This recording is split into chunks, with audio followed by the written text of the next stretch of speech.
En 1764, un seul homme détenait dans ses archives personnelles le pouvoir de faire s'effondrer la monarchie française en moins de 6 mois.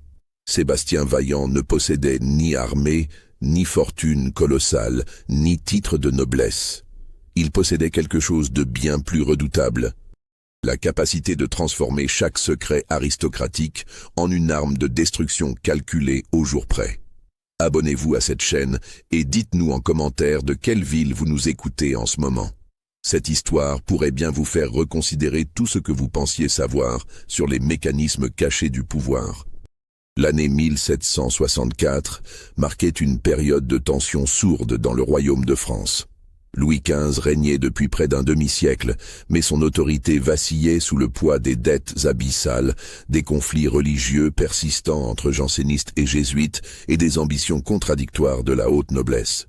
Paris bouillonnait d'intrigues, tandis que Versailles scintillait d'une magnificence de plus en plus artificielle, et chaque salon aristocratique dissimulait des alliances secrètes, des trahisons en gestation et des vendettas familiales transmises de génération en génération comme de sinistres héritages. Le royaume traversait une période de mutation profonde que peu percevaient encore clairement. Les idées des philosophes circulaient dans certains cercles, remettant discrètement en question l'ordre divin de la monarchie absolue.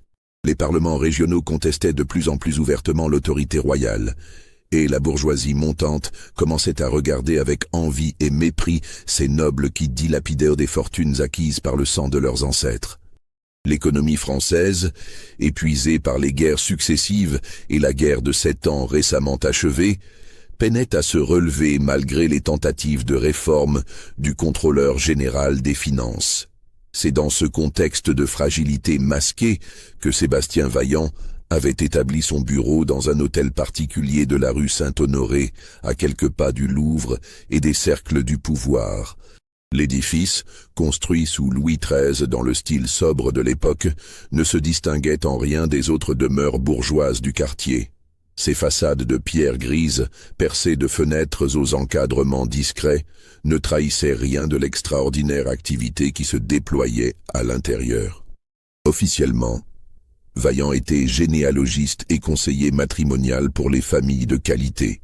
Les plus puissantes maisons de France venaient le consulter pour établir la pureté de leur lignée, négocier des alliances avantageuses ou résoudre des questions d'héritage complexes dans un royaume où les lois successorales différaient selon les provinces et où chaque famille noble gardait jalousement ses secrets dynastiques. Sa réputation d'érudition et de discrétion s'était répandue dans tous les cercles aristocratiques, au point que certains le surnommaient « la mémoire vivante de la noblesse française ». Mais cette façade respectable cachait une réalité infiniment plus troublante et d'une ambition vertigineuse. Vaillant avait développé ce qu'il appelait discrètement l'art de la mémoire vivante. Dans les combles de sa demeure, soigneusement aménagée et protégée par plusieurs serrures dont lui seul possédait les clés, il avait créé une pièce secrète où s'entassaient des milliers de fiches manuscrites, des arbres généalogiques détaillés, s'étendant sur plusieurs siècles, et des dossiers personnels sur chaque membre, influent de l'aristocratie française.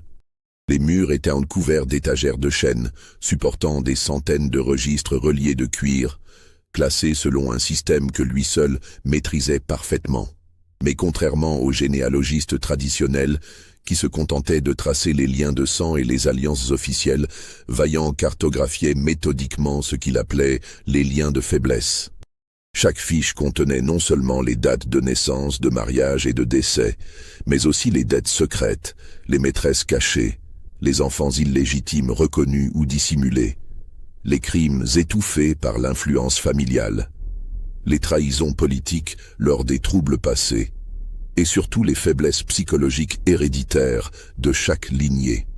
Il notait méthodiquement qui devait de l'argent à qui et depuis quand, qui entretenait des relations adultères avec l'épouse ou la fille de qui avait secrètement trahi qui pendant la Fronde ou lors des conspirations contre Mazarin, qui dissimulait des origines roturières ou des alliances compromettantes avec les jansénistes persécutés. Plus troublant encore, il analysait les caractères psychologiques avec une précision clinique, notant les tendances à la mélancolie, aux accès de colère, aux dépenses excessives, aux passions contre nature ou aux penchants mystiques qui pourraient être exploités ou manipulés. La première manifestation véritablement inquiétante du pouvoir de Vaillant eut lieu au printemps de 1763, lorsque Armand Hippolyte de Villemont, duc de Villemont et pair de France, vint le consulter dans le plus grand secret pour une alliance matrimoniale concernant sa fille unique, Céleste. Le duc, homme d'une cinquantaine d'années au tempérament autoritaire forgé par une carrière militaire distinguée, souhaitait absolument une alliance avec la prestigieuse maison de Bretancourt, l'une des plus anciennes familles du royaume, pour consolider sa position chancelante à la cour et effacer le souvenir de certaines maladresses politiques qui l'avaient temporairement éloigné des faveurs royales. La maison de Bretancourt jouissait d'un prestige immense remontant aux croisades, et une union avec eux représenterait pour les Villemont une réhabilitation complète auprès de la noblesse la plus exclusive. Le duc était prêt à consentir une dot considérable et à céder certains de ses domaines les plus fertiles pour obtenir cette alliance qui transformerait sa descendance. Vaillant écouta poliment les explications du duc, posant de temps à autre des questions apparemment techniques sur les biens à apporter en dot et les conditions du contrat de mariage. Il consulta ostensiblement ses registres généalogiques, traça quelques arbres de parenté pour vérifier l'absence de liens de consanguinité prohibés, puis déclara d'un ton parfaitement neutre et professionnel: « Monseigneur le duc, cette union serait effectivement révélatrice de bien des aspects. Permettez-moi 3 semaines pour établir les termes les plus favorables et préparer les documents nécessaires à une négociation avantageuse. » Ce que le duc de Villemont ignorait totalement, c'est que Vaillant possédait des informations compromettantes et explosives sur les 3 dernières générations des Bretancourt. Informations qu'il avait patiemment collectées au fil des années grâce à son réseau d'informateurs. Le grand-père de l'actuel duc de Bretancourt, officiellement catholique fervent et pilier de l'orthodoxie, avait secrètement financé les Huguenots pendant les dernières guerres de religion, détournant des fonds destinés aux armées royales pour soutenir La Rochelle assiégée.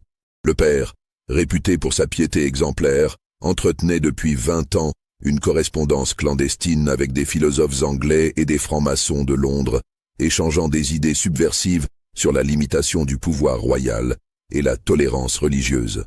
Plus compromettant encore pour l'avenir immédiat, le fils héritier, Enguerrand de Bretancourt, avait contracté des dettes de jeu astronomiques auprès d'usuriers juifs d'Amsterdam et de banquiers genevois, dettes qu'il dissimulait soigneusement à sa famille, mais qui représentaient désormais plus du double de la valeur de ses domaines patrimoniaux. Ces créanciers étrangers détenaient des reconnaissances de dettes qui pourraient ruiner la famille en quelques mois si elles étaient présentées simultanément au paiement. Mais le secret le plus explosif concernait directement l'objet de la négociation. Vaillant savait, grâce à une confidence arrachée sous le sceau de la confession 10 ans plus tôt, que la jeune Céleste de Villemont n'était pas la fille du duc, mais le fruit des amours clandestines de la duchesse, avec un prêtre janséniste de haute naissance, qui officiait discrètement dans l'entourage de la famille. Cette information, que le duc lui-même ignorait mais dont sa propre épouse portait secrètement le poids depuis la naissance de l'enfant, représentait un scandale qui pourrait détruire non seulement l'alliance projetée, mais la réputation même des 2 maisons. Au lieu de révéler immédiatement ses secrets qui lui auraient permis d'obtenir des honoraires considérables, Vaillant prit une décision d'une perversité calculée qui révélait la véritable nature de ses ambitions. Il décida d'orchestrer le mariage avec une précision diabolique, transformant cette union en une bombe à retardement destinée à exploser des années plus tard avec un maximum de dégâts collatéraux. Il commença par arranger les négociations préliminaires de manière à ce que certaines informations compromettantes sur les Bretancourt soient découvertes progressivement par les émissaires du duc de Villemont.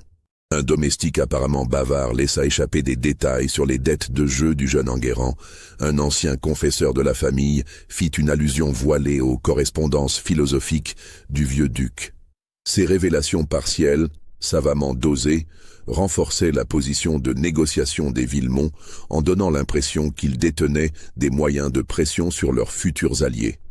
Simultanément, Vaillant fit filtrer discrètement dans l'entourage des Bretancourt des rumeurs soigneusement calculées sur les origines douteuses de Céleste, sans jamais révéler la vérité complète, mais en semant suffisamment de doutes pour créer chez cette famille un sentiment de supériorité morale qui les poussa à accepter une dot dérisoire, considérant qu'il faisait une faveur insigne aux villes, le Mont en acceptant une alliance avec une lignée aux antécédents incertains.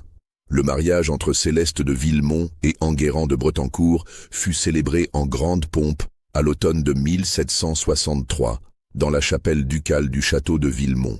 Toute la haute noblesse de la région était présente, et les chroniqueurs de l'époque décrivirent cette union comme l'alliance la plus brillante de la saison. Les jeunes époux semblaient parfaitement assortis. Elle, d'une beauté saisissante avec ses cheveux dorés et ses yeux d'un bleu profond. Lui, élégant et cultivé malgré ses penchants pour le jeu. Personne ne pouvait imaginer que cette cérémonie somptuaire marquait en réalité le début d'une tragédie familiale soigneusement orchestrée. Vaillant avait semé les graines d'une destruction qui se déploierait sur 20 années avec la régularité d'une mécanique d'horlogerie. Il savait que le tempérament naturellement violent et possessif du jeune Bretancourt, hérité de son grand-père maternel qui avait tué un rival en duel, combiné aux tendances mystiques et aux crises de conscience héritées de son côté janséniste paternel, créerait des tensions insoutenables avec Céleste. La jeune femme possédait une nature passionnée et indépendante qui ne se révélerait pleinement qu'après la naissance de son premier enfant, quand les responsabilités maternelles éveilleraient en elle un tempérament de feu jusqu'alors contenu par son éducation conventuelle.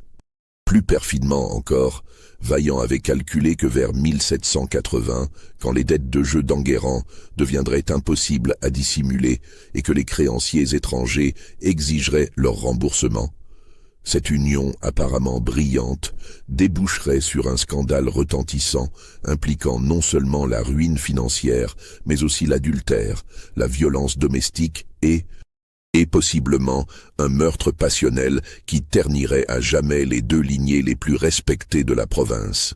Au fil des mois qui suivirent cette union célébrée, des observateurs particulièrement attentifs aux subtilités de la vie aristocratique commencèrent à remarquer un phénomène troublant et récurrent.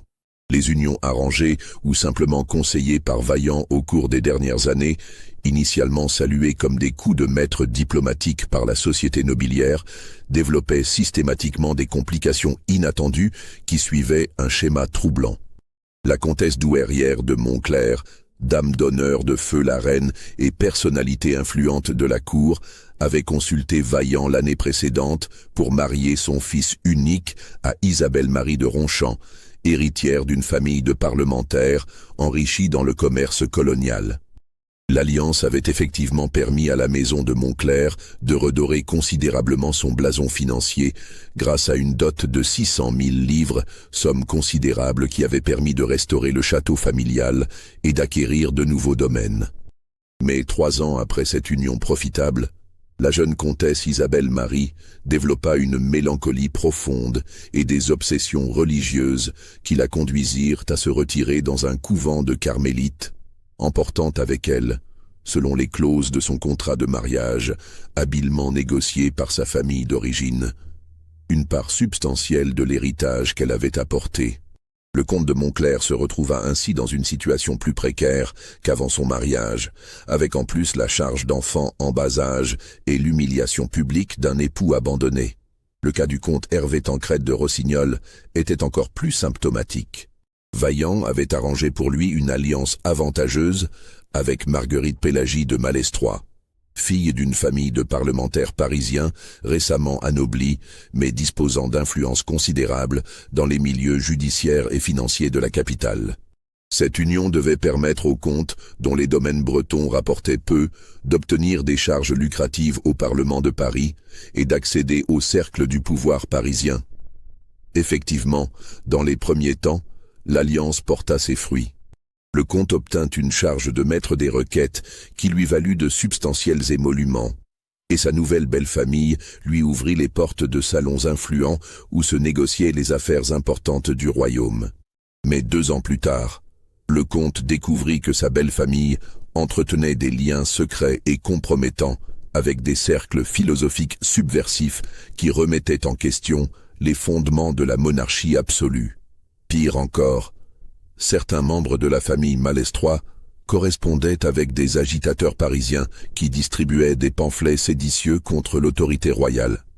Cette découverte compromit gravement la réputation du comte auprès du roi et de ses ministres. Louis XV, particulièrement méfiant envers tout ce qui pouvait ressembler à une contestation de son autorité, fit surveiller discrètement le comte de Rossignol et lui retira progressivement ses faveurs.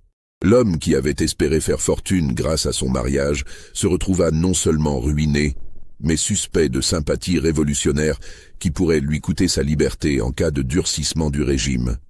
Ces coïncidences malheureuses auraient pu passer inaperçues dans le tourbillon permanent des intrigues aristocratiques, mais un homme commença à établir des connexions de plus en plus inquiétantes.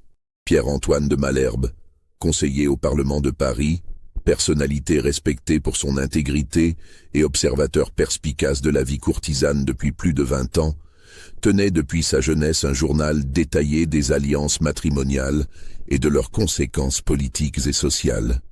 Malherbe était un homme méticuleux, formé au droit et habitué à analyser les faits avec la rigueur d'un magistrat.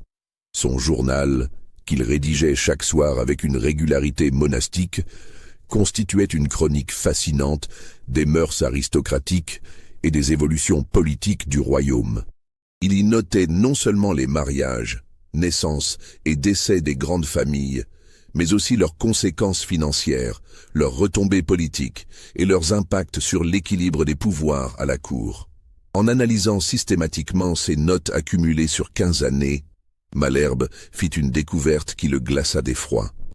68% des mariages arrangés ou simplement conseillés par Sébastien Vaillant depuis 1758 avaient débouché sur des scandales, des ruines financières, des tragédies familiales ou des disgrâces politiques dans les 5 à 10 années suivant la célébration. Cette proportion, statistiquement impossible à expliquer par le simple hasard, suggérait une manipulation délibérée d'une ampleur terrifiante. Plus troublante encore, ces catastrophes semblaient suivre un schéma prévisible et récurrent, comme si elles avaient été non seulement prévues mais planifiées dès l'origine avec une précision diabolique. Les familles tombaient selon des modalités qui paraissaient correspondre exactement à leurs faiblesses spécifiques. Ruine par le jeu pour les tempéraments impulsifs, scandale sexuel pour les caractères passionnés, trahison politique pour les ambitieux, dépression et suicide pour les mélancoliques.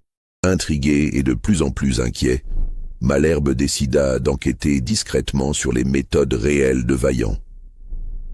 Il commença par étudier minutieusement les archives publiques concernant les familles conseillées par le généalogiste, compulsant les registres paroissiaux, les actes notariés et les documents judiciaires conservés au Châtelet et dans les greffes des parlements provinciaux. Cette recherche documentaire, qui lui prit plusieurs mois, révéla des anomalies troublantes dans les négociations matrimoniales orchestrées par Vaillant. Puis il entreprit, avec une prudence de conspirateur, d'interroger subtilement diverses personnes qui gravitaient autour des familles concernées, domestiques anciens, confesseurs retraités, hommes de loi à la langue déliée, médecins de famille et même quelques maîtresses entretenues qui fréquentaient les coulisses de l'aristocratie. Ce qu'il découvrit progressivement le plongea dans une terreur croissante. Vaillant entretenait un réseau d'informateurs d'une ampleur proprement stupéfiante. Des valets de chambre aux confesseurs, des usuriers aux courtisanes, des médecins aux notaires, des secrétaires particuliers aux gouvernantes, des centaines de personnes lui fournissaient régulièrement des informations sur les secrets les plus intimes et les plus compromettants de l'aristocratie française. Ce système d'espionnage tentaculaire s'étendait de Paris aux provinces les plus reculées, touchant toutes les grandes familles du royaume, sans exception. Les méthodes de Vaillant pour constituer ce réseau révélaient un génie manipulateur d'une perversité raffinée. Il n'achetait pas brutalement les consciences avec de l'or, procédé grossier qui aurait rapidement éveillé les soupçons. Il procédait avec infiniment plus de subtilité, identifiant d'abord les faiblesses personnelles de chaque informateur potentiel, puis créant les conditions d'un chantage psychologique irrésistible. Un valet de chambre aux mœurs contre nature se voyait proposer la protection de Vaillant contre les poursuites judiciaires en échange d'informations sur son maître. Une gouvernante ayant volé des bijoux était mise devant le choix entre la dénonciation et la collaboration. Un confesseur tourmenté par des doutes théologiques trouvait en Vaillant un directeur de conscience compréhensif qui l'orientait progressivement vers une trahison du secret sacramental. Un médecin criblé de dettes se voyait offrir des patients fortunés en échange de rapports détaillés sur la santé physique et mentale de ses clients aristocratiques. Mais ce système d'espionnage, déjà terrifiant par son ampleur, n'était que la partie visible de l'entreprise de Vaillant. Malherbe découvrit progressivement que le généalogiste avait développé ce qu'il appelait dans ses notes personnelles la méthode des générations croisées, stratégie d'une ambition vertigineuse qui dépassait largement le simple chantage ou la manipulation immédiate. Vaillant ne se contentait pas d'exploiter les faiblesses existantes dans l'aristocratie. Il les créait méthodiquement et les cultivait pour les exploiter des décennies plus tard. Chaque mariage qu'il arrangeait était conçu et calculé pour produire des descendants psychologiquement instables, financièrement vulnérables ou politiquement compromis. Il orchestrait minutieusement la dégénérescence de lignées entières sur plusieurs générations, transformant des familles respectables en foyers de corruption et de scandale. Cette méthode reposait sur une étude approfondie de ce que nous appellerions aujourd'hui l'hérédité psychologique. Vaillant étudiait les caractères héréditaires avec une précision scientifique avant la lettre, analysant les tempéraments familiaux comme un naturaliste étudie les espèces animales. Il savait qu'un père naturellement mélancolique, uni à une mère au tempérament colérique, produirait statistiquement des enfants sujets à des accès de violence ou de désespoir. Il calculait les probabilités que certaines tares physiques ou mentales se manifestent chez les descendants, puis arrangeait les unions de manière à maximiser ces risques héréditaires tout en les dissimulant sous l'apparence d'alliances prestigieuses et avantageuses. Plus redoutable encore, Vaillant manipulait les flux financiers et les influences éducatives sur plusieurs générations avec la patience d'un jardinier cultivant des plantes à croissance lente. Il conseillait discrètement certaines familles sur leurs investissements, les orientant vers des placements apparemment sûrs, mais qu'il savait vouer à l'échec à terme grâce à ses informations privilégiées sur l'évolution économique du royaume. Il facilitait des prêts entre familles alliées, créant des chaînes de dépendance financière qui permettraient des chantages futurs. Il encourageait des dépenses somptuaires qui sembleraient raisonnables à court terme, mais ruineraient inexorablement les patrimoines sur le long terme. Malherbe découvrit dans les archives notariales de Paris et de province des documents de plus en plus troublants. Vaillant apparaissait comme témoin, conseiller ou simple intermédiaire dans des dizaines de transactions financières complexes impliquant les plus grandes familles du royaume. Chaque acte semblait parfaitement anodin pris isolément. Mais l'ensemble formait une toile d'araignée financière d'une sophistication terrifiante, créant des interdépendances qui permettraient à Vaillant de faire s'effondrer simultanément plusieurs maisons nobles en actionnant quelques leviers au moment opportun. Le plus troublant dans les découvertes de Malherbe était l'existence de ce qu'il appela dans ses notes personnelles un système de prophétie autoréalisatrice. Vaillant avait développé l'habitude de glisser des prédictions apparemment anodines dans ses conversations avec ses clients aristocratiques, prédictions qui finissaient invariablement par se réaliser de manière sinistre. Il suggérait par exemple, sur le ton de la confidence savante, qu'une certaine lignée était historiquement marquée par des tragédies cycliques qui frappent à la 3e génération, ou qu'une famille était traditionnellement destinée à connaître des revers financiers majeurs vers sa 40e année d'existence.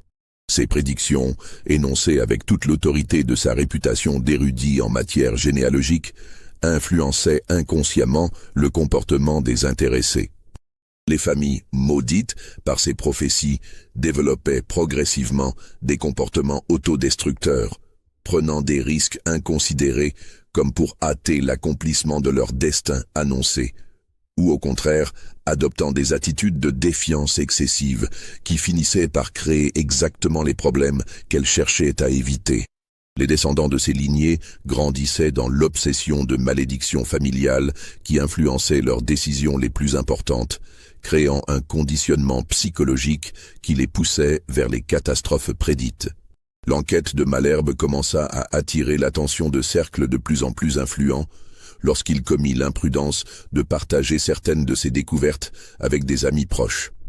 En 1763, il présenta discrètement ses conclusions au marquis Alexandrine Victoire de Pompadour, frère cadet de la célèbre marquise de Pompadour, maîtresse du roi.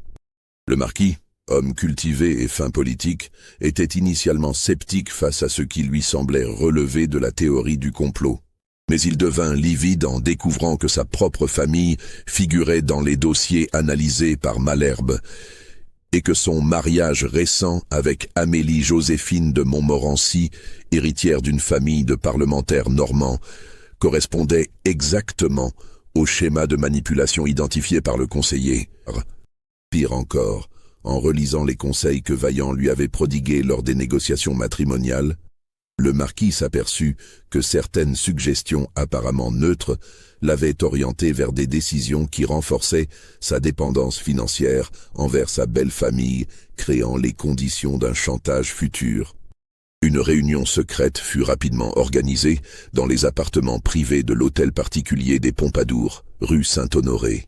Y assistèrent le marquis de Pompadour, Malherbe, Charles-François de Broglie, comte de Broglie et chef des services secrets personnels du roi, et Étienne François de Choiseul, duc de Choiseul et principal ministre de Louis XV. L'objet officiel de cette réunion était l'examen de certaines pratiques douteuses dans l'établissement des alliances matrimoniales. Mais chacun des participants savait qu'il discutait en réalité de la neutralisation d'un homme qui détenait potentiellement le pouvoir de faire chanter la moitié de la cour de Versailles. L'atmosphère de cette réunion, tenue dans le plus grand secret par une soirée pluvieuse de novembre, était particulièrement tendue. Les 4 hommes, tous rompus aux intrigues politiques les plus complexes, se trouvaient confrontés à une situation qui dépassait leurs expériences antérieures. Ils ne faisaient pas face à un ennemi traditionnel qu'on pouvait combattre par les armes ou la diplomatie, mais à un manipulateur invisible qui avait tissé sa toile au cœur même de la société qu'ils étaient chargés de protéger. Le comte de Broglie présenta ses propres investigations sur Vaillant, menées par les agents les plus discrets du service secret royal. Ces découvertes aggravaient considérablement l'inquiétude générale. Les espions royaux avaient découvert que le généalogiste entretenait des correspondances chiffrées régulières avec des agents à Londres, Madrid, Vienne et même Saint-Pétersbourg. Ces lettres, interceptées mais impossibles à décoder malgré les efforts des meilleurs cryptographes du royaume, suggéraient que Vaillant vendait ou échangeait des informations sur les faiblesses structurelles de l'aristocratie française avec les principales puissances européennes. Plus inquiétante encore, l'analyse chronologique de ces correspondances révélait qu'elles précédaient souvent de plusieurs mois des événements politiques majeurs, comme si Vaillant possédait la capacité de prédire ou même d'influencer les crises diplomatiques avant qu'elles n'éclatent au grand jour. Certaines de ces lettres avaient été expédiées juste avant la guerre de 7 ans. D'autres avant les crises parlementaires récentes, d'autres encore avant les scandales financiers qui avaient secoué plusieurs grandes familles. Si cette révélation vous a donné des frissons, likez cette vidéo et dites-nous en commentaire ce que vous pensez qui va arriver à Vaillant. Mais avant cela, laissez-nous vous révéler le plan le plus audacieux que cet homme ait jamais conçu. Le duc de Choiseul révéla alors une information qui terrorisa littéralement l'Assemblée. Vaillant avait récemment demandé audience auprès du roi Louis XV pour lui proposer ses services dans la résolution anticipée de certaines complications dynastiques qui pourraient compromettre la stabilité du royaume dans les décennies à venir. Le roi, intrigué par cette formulation mystérieuse, et conscient de la réputation d'érudition du personnage, avait accepté de le recevoir en audience privée dans ses appartements secrets de Versailles. Au cours de cet entretien qui avait duré plus de 2 heures, Vaillant avait présenté au roi un mémoire détaillé de plus de 100 pages intitulé « Analyse des vulnérabilités structurelles de la monarchie française et propositions d'ajustement préventif pour éviter les perturbations majeures dans les générations futures ». Ce document, dont seul le roi et Choiseul avaient eu connaissance, contenait une analyse glaçante de l'état réel de l'aristocratie française et proposait des ajustements préventifs pour éviter l'effondrement du système monarchique. Le contenu exact de ce mémoire demeurait secret d'État, mais Choiseul avait remarqué que le roi était sorti de l'entrevue visiblement ébranlé, le teint livide et les mains tremblantes. Louis XV avait immédiatement ordonné que Vaillant soit placé sous surveillance discrète mais permanente et avait fait renforcer la garde de ses appartements privés. Plus troublant encore, depuis cette entrevue mystérieuse, plusieurs décisions politiques importantes avaient été prises en parfaite conformité avec certaines suggestions stratégiques contenues dans le mémoire de Vaillant. La question qui obsédait désormais les plus hauts dirigeants du royaume était aussi simple que terrifiante. Vaillant était-il un visionnaire génial capable de prédire l'avenir politique de la France avec une précision prophétique? Ou était-il un manipulateur diabolique en train d'orchestrer méthodiquement cet avenir selon ses propres plans destructeurs? L'enquête prit une tournure encore plus sinistre quand Malherbe, poursuivant ses recherches avec l'obstination d'un magistrat, découvrit dans les archives poussiéreuses de la bibliothèque royale un manuscrit que Vaillant avait consulté à de nombreuses reprises au cours des dernières années. Il s'agissait d'un ouvrage confidentiel intitulé « Traité de l'influence des tempéraments héréditaires sur les destins politiques des nations » par un certain abbé Prévost de Montclair, texte rédigé au début du siècle et considéré par les érudits comme une curiosité philosophique sans importance pratique. En étudiant minutieusement ce texte hermétique, Malherbe comprit avec horreur que Vaillant y avait puisé les fondements théoriques complets de sa méthode de manipulation généalogique. L'abbé Prévost, personnage mystérieux dont on ne savait presque rien sinon qu'il avait été l'un des derniers disciples du philosophe Spinoza, développait l'idée révolutionnaire que les caractères individuels, transmis héréditairement selon des lois précises et façonnés par l'éducation selon des principes calculables, déterminent avec une précision quasi mathématique les choix politiques et les destins familiaux sur plusieurs générations. Selon cette théorie audacieuse, il serait théoriquement possible de prédire et même d'orienter l'évolution politique complète d'un royaume en manipulant judicieusement les alliances matrimoniales et les influences éducatives sur 3 ou 4 générations successives. Un manipulateur suffisamment patient et informé pourrait ainsi transformer progressivement une aristocratie stable en une classe dirigeante dégénérée, préparant les conditions d'une révolution ou d'un changement dynastique. Vaillant avait annoté minutieusement ce manuscrit de près de 300 pages, y ajoutant ses propres observations et calculs dans une écriture serrée qui couvrait les marges et les espaces libres.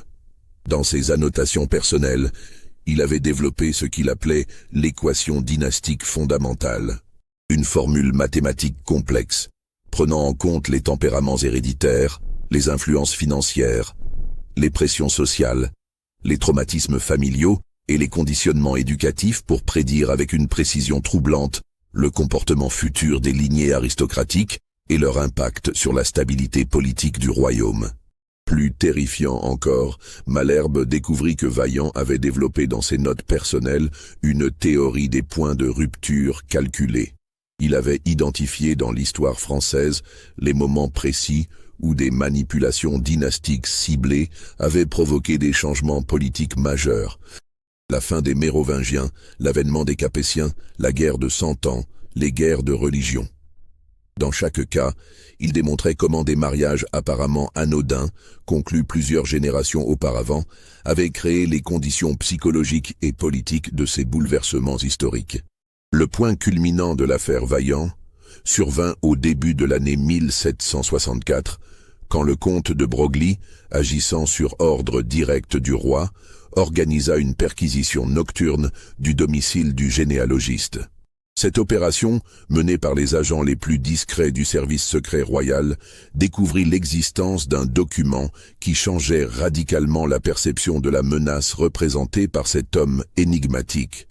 Dans le cabinet secret de Vaillant, dissimulé derrière une bibliothèque à double fond et protégé par un système de serrure d'une complexité inouïe, les agents royaux trouvèrent un épais registre relié de cuir rouge et intitulé en lettres dorées « Chronique des nécessités futures ».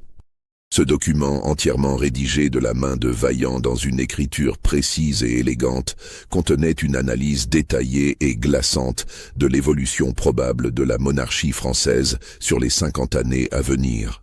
Avec une précision prophétique qui glaça d'effroi les lecteurs, Vaillant y prédisait l'effondrement progressif et inéluctable de l'autorité royale, causé par la convergence de plusieurs facteurs qu'il avait identifiés avec une lucidité diabolique. L'accumulation catastrophique des dettes publiques, la montée irrésistible des idées philosophiques subversives dans la bourgeoisie cultivée, l'affaiblissement de la foi religieuse traditionnelle et surtout la dégénérescence morale et politique systématique de l'aristocratie française. Mais le plus terrifiant était que Vaillant ne se contentait pas de prédire cette évolution avec la résignation d'un observateur impuissant. Il la planifiait activement avec la patience méthodique d'un architecte construisant une cathédrale destinée aux générations futures.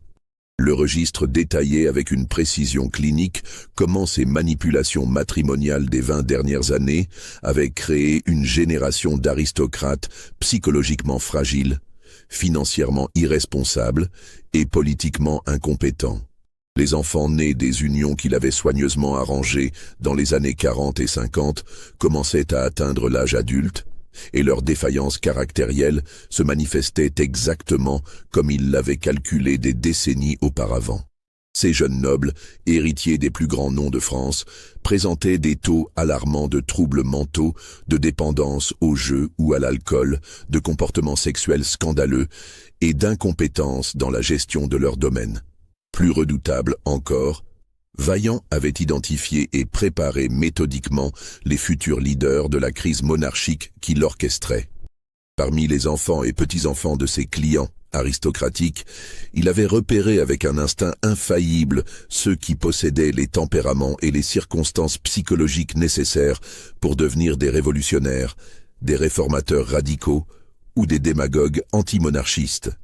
Par des manipulations d'une subtilité diabolique, choix d'éducateurs aux idées subversives, recommandations de lecture philosophiques dangereuses, arrangements de rencontres apparemment fortuites avec des penseurs révolutionnaires, il avait orienté leur développement intellectuel et moral vers la contestation systématique de l'ordre établi. Ces futurs leaders de la Révolution grandissaient dans l'ignorance complète du rôle qu'ils étaient destinés à jouer. Mais leur formation clandestine les préparait parfaitement à devenir les fossoyeurs de la monarchie qui les avait vus naître. Le registre révélait également que Vaillant entretenait depuis des années une correspondance secrète et approfondie avec les principaux philosophes parisiens de l'époque, Voltaire, Diderot, d'Alembert et d'autres penseurs des Lumières. Loin d'être un simple échange intellectuel, cette correspondance révélait une collaboration active et calculée.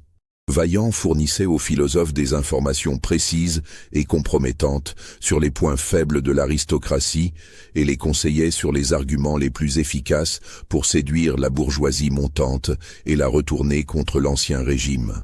Il avait également financé discrètement, par l'intermédiaire de prête-noms, la publication de certains pamphlets critiques envers la noblesse, s'assurant qu'ils circulaient exactement dans les milieux où il rencontrerait le public le plus réceptif. Ces écrits séditieux, apparemment spontanés, étaient en réalité des instruments de guerre psychologique soigneusement ciblés pour éroder la légitimité de l'aristocratie dans l'opinion publique. Mais la découverte la plus terrifiante était une liste détaillée de ce que Vaillant appelait les points de rupture calculés. Dans cette section du registre, longue de plus de 50 pages, Il détaillait avec une précision d'horloger comment certains scandales, soigneusement orchestrés et révélés au moment psychologiquement optimal, pourraient déclencher une cascade de crises politiques menant inéluctablement à l'effondrement complet de la monarchie absolue. Chaque scandale programmé était lié à des familles qu'il avait manipulées au cours de sa carrière, et chaque révélation était chronométrée pour maximiser son impact déstabilisateur sur l'opinion publique et l'équilibre politique du royaume. Vaillant avait calculé que la révélation simultanée de 12 scandales majeurs impliquant les plus grandes familles de France créerait un choc psychologique suffisant pour ébranler définitivement la confiance du peuple dans ses dirigeants traditionnels. Le document révélait avec une clarté glaçante que Vaillant possédait d'ores et déjà tous les moyens nécessaires pour déclencher cette cascade destructrice à tout moment selon sa volonté. Il détenait suffisamment de secrets compromettants, de preuves documentées de corruption, de témoignages accablants et de reconnaissance de dettes falsifiées pour ruiner simultanément les principales familles dirigeantes du royaume en l'espace de quelques semaines. Plus troublant encore, il avait organisé un système sophistiqué de révélations posthumes automatiques. En cas de mort naturelle ou violente, certains documents explosifs seraient automatiquement transmis par des intermédiaires fidèles à des personnes soigneusement choisies pour leur capacité à créer le maximum de chaos politique. Cette assurance-vie diabolique garantissait que sa disparition, loin de résoudre le problème, précipiterait immédiatement la catastrophe qu'il avait si patiemment préparée. Face à cette découverte qui les plongeait dans une terreur sans nom, Louis XV et ses conseillers les plus proches se trouvèrent dans une situation sans précédent dans l'histoire de la monarchie française. Ils ne pouvaient ni arrêter Vaillant, ni l'exiler, ni même le faire éliminer discrètement sans risquer de déclencher immédiatement la catastrophe politico-sociale qu'il avait si minutieusement préparée pendant des décennies. Vaillant était devenu exactement ce qu'il avait lui-même défini dans ses écrits théoriques comme un homme structurellement indispensable à la stabilité du système qu'il menace. Sa survie et sa liberté d'action complète étaient désormais liées organiquement à la stabilité même du royaume de France. Toucher à un seul cheveu de sa tête équivaudrait à allumer la mèche d'une explosion qui détruirait la monarchie française. La solution finalement adoptée après des semaines de conciliabules secrets fut d'une subtilité machiavélique, digne de l'adversaire auquel ils étaient confrontés. Plutôt que de s'opposer frontalement à Vaillant dans un combat qu'il ne pouvait que perdre, la couronne décida de le coopter officiellement en feignant de reconnaître la valeur de ses services. En février 1764, dans une cérémonie privée qui se déroula dans les appartements secrets de Versailles, le roi Louis XV nomma personnellement Sébastien Vaillant au poste de conseiller spécial aux questions dynastiques et matrimoniales, fonction créée spécifiquement pour lui et assortie d'une pension considérable de 12 000 livres annuels. Officiellement, sa mission était d'aider la monarchie à renforcer la loyauté de l'aristocratie en optimisant les alliances matrimoniales futures et en prévenant les conflits familiaux susceptibles de nuire à l'unité du royaume. En réalité, cet arrangement apparemment honorifique permettait à la couronne de surveiller étroitement et en permanence les activités de Vaillant, tout en lui donnant l'illusion d'avoir obtenu la reconnaissance officielle et l'influence politique qu'il avait toujours secrètement recherchée. Plus important encore, cela permettait au pouvoir royal d'avoir accès direct aux prédictions et aux analyses de Vaillant, transformant ses terrifiantes capacités de manipulation en outils potentiels de préservation du régime plutôt qu'en instrument de destruction. Mais Vaillant, loin d'être dupe de cette manœuvre apparemment habile, l'avait en réalité parfaitement anticipé et intégré dans ses plans à très long terme depuis plusieurs années. Ses écrits secrets les plus récents révélaient qu'il considérait cette cooptation officielle comme une phase nécessaire et prévue de son projet global de transformation révolutionnaire de la France. En acceptant ce poste prestigieux, il obtenait un accès direct et légitime au plus haut cercle du pouvoir royal et pouvait désormais influencer les décisions politiques les plus importantes de manière encore plus efficace et subtile. Sa position officielle lui permettait de conseiller le roi lui-même sur les questions dynastiques, lui donnant un pouvoir d'influence qu'aucun manipulateur occulte n'avait jamais possédé dans l'histoire de France. Les années qui suivirent cette nomination révélèrent progressivement l'ampleur véritable du génie manipulateur de Vaillant et la profondeur terrifiante de sa vision stratégique. Ces conseils officiels à la couronne, apparemment destinés à renforcer et préserver la monarchie traditionnelle, accéléraient en réalité de manière imperceptible les processus de dégénérescence et de décadence qu'il avait identifiés et cultivés. Chaque mesure qu'il recommandait pour sauver l'ancien régime le rapprochait en fait de sa fin programmée avec la régularité d'une mécanique d'horlogerie. Les réformes qu'il suggérait créaient invariablement plus de problèmes qu'elles n'en résolvaient. Les alliances qu'il conseillait renforçaient les faiblesses structurelles de l'aristocratie, et les décisions politiques qu'il inspirait aliénaient progressivement l'opinion publique au pouvoir royal. En 1768, soit 4 ans après sa nomination officielle, les premières prédictions majeures de Vaillant commencèrent à se réaliser avec une précision qui terrorisait ceux qui connaissaient ses plans secrets. La famille Villemont-Bretancourt, dont il avait soigneusement arrangé l'union 5 ans plus tôt, explosa publiquement dans un scandale retentissant impliquant adultère, détournement massif de fonds publics, tentative d'empoisonnement et duel mortel. Cette affaire, habilement exploitée par les pamphlétaires que Vaillant influençait secrètement depuis des années, contribua massivement à ternir l'image de la noblesse auprès de l'opinion publique bourgeoise et populaire. Les détails sordides de cette tragédie familiale, révélés progressivement par des fuites savamment orchestrées, créèrent dans le public une impression croissante que l'aristocratie française était définitivement rongée par la corruption morale et l'incompétence politique. D'autres familles, conseillées par Vaillant au cours de sa carrière, connurent des destins similaires dans les années suivantes, créant une série de scandales qui auraient pu sembler isolés, mais qui formaient en réalité les éléments d'un puzzle soigneusement orchestré pour discréditer l'ensemble du système aristocratique français. Ces tragédies individuelles, synchronisées avec une précision diabolique, créaient dans l'opinion publique un sentiment croissant que la noblesse était devenue un fardeau inutile et dangereux pour la nation. Vous pensez que tout a été révélé sur le véritable plan de Vaillant? Commentez ci-dessous ce que vous pensez qu'il est vraiment arrivé. Abonnez-vous pour découvrir d'autres mystères sombres de l'histoire et partagez cette histoire avec tous ceux qui aiment les énigmes troublantes du passé. Les dernières archives officielles concernant Sébastien Vaillant datent de 1789, année qui marqua, comme chacun le sait, un tournant absolument décisif dans l'histoire non seulement de la France, mais de l'Europe entière.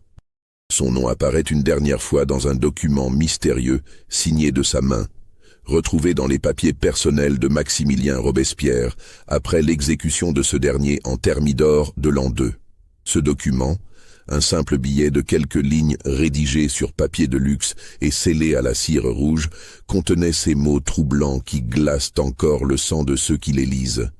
Citoyen Robespierre, les graines semées il y a exactement 30 ans dans les jardins secrets de Versailles donnent enfin leurs fruits les plus magnifiques.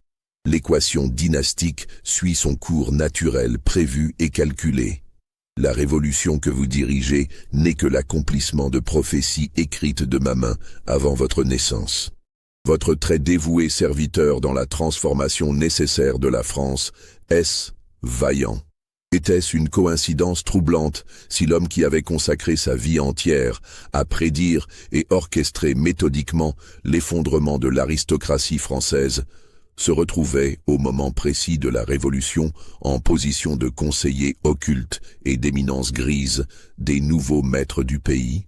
Était-ce un simple hasard de l'histoire, si tant de révolutionnaires influents descendaient directement de familles qui l'avaient conseillé dans leur formation matrimoniale, héritant ainsi des traumatismes psychologiques, des ressentiments sociaux et des conditionnements idéologiques qu'il avait si soigneusement cultivés pendant des décennies? Aujourd'hui encore, Les historiens qui étudient les origines profondes et les causes véritables de la Révolution française tombent parfois dans les archives les plus secrètes des bibliothèques nationales et des fonds privés sur des documents troublants qui évoquent l'ombre mystérieuse de cet homme. Des lettres de nobles ruinés mentionnant amèrement les conseils funestes de ce maudit vaillant. Des témoignages de familles détruites évoquant avec terreur la malédiction de ce généalogiste diabolique. Des chroniques contemporaines décrivant un personnage mystérieux capable de prédire les malheurs avec une précision qui ne peut être que démoniaque. Mais peut-être le témoignage le plus troublant et révélateur est-il celui du marquis de Condorcet.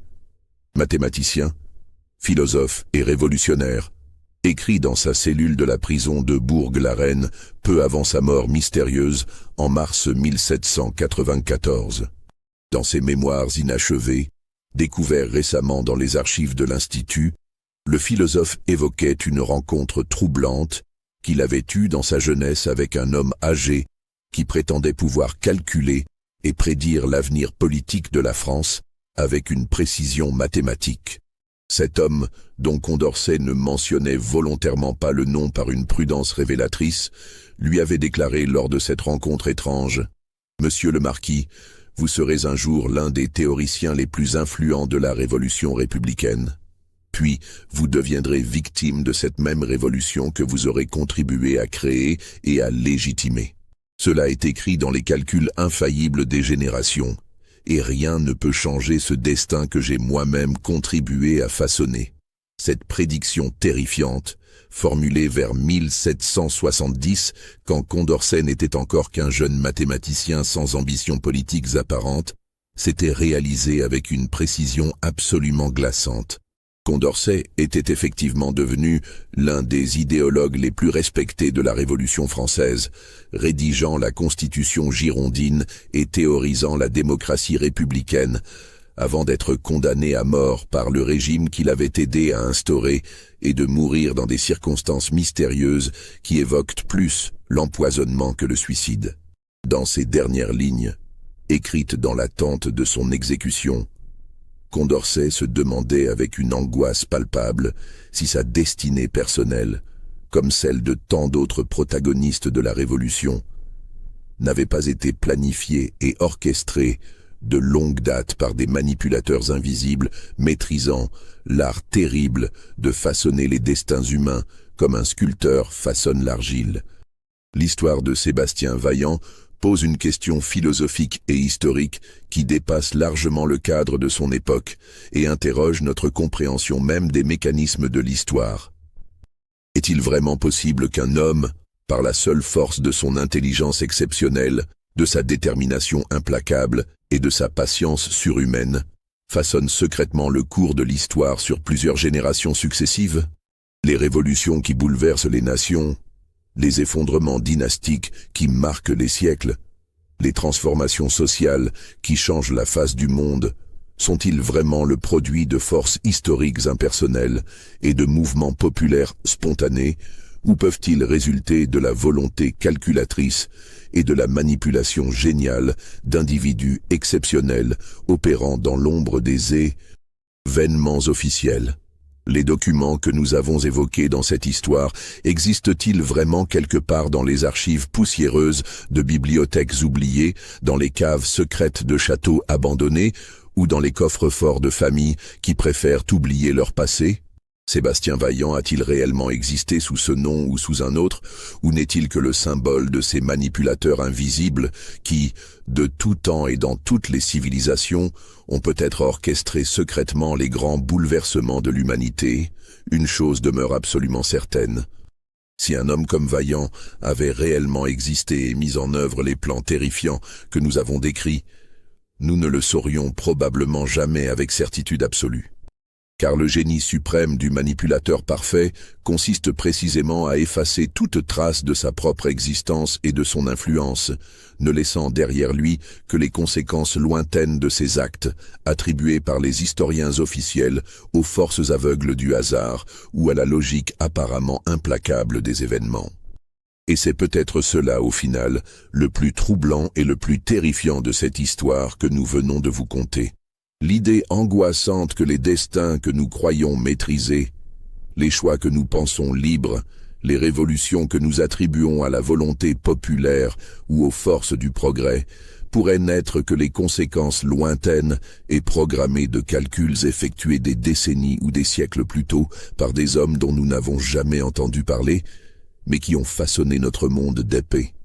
Puis les coulisses secrètes de l'histoire.